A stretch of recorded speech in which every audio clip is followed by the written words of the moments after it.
ఈ రోజు ఉదయం మేము 9 గంటలకు వెళ్ళామండి ఇంట్లోంచి బయటికి. తిరుగుతున్నాం.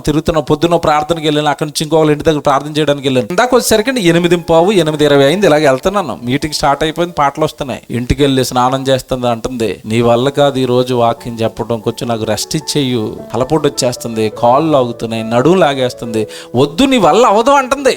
ఏమంటుంది అవదని? శరీరం. లోపల ఉన్న ఆత్మ ఏమంటుంది తెలుసా?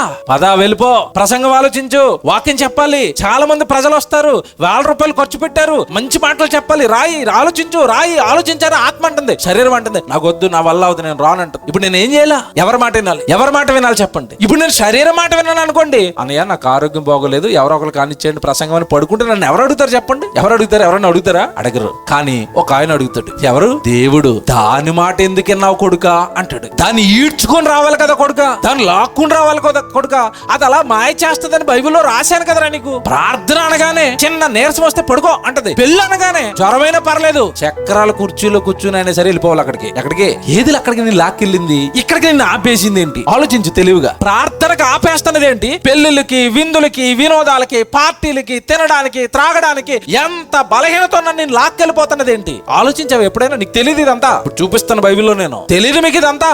నా శరీరములో మంచిది ఏదియో నివసింపదని నేను ఎరుగుదును, నాకు తెలుసు అన్నాడు పౌలు గారు. జాగ్రత్త పడ్డాడు. ఆ శరీరం మాయలో నుండి బయటకు వచ్చేసాడు.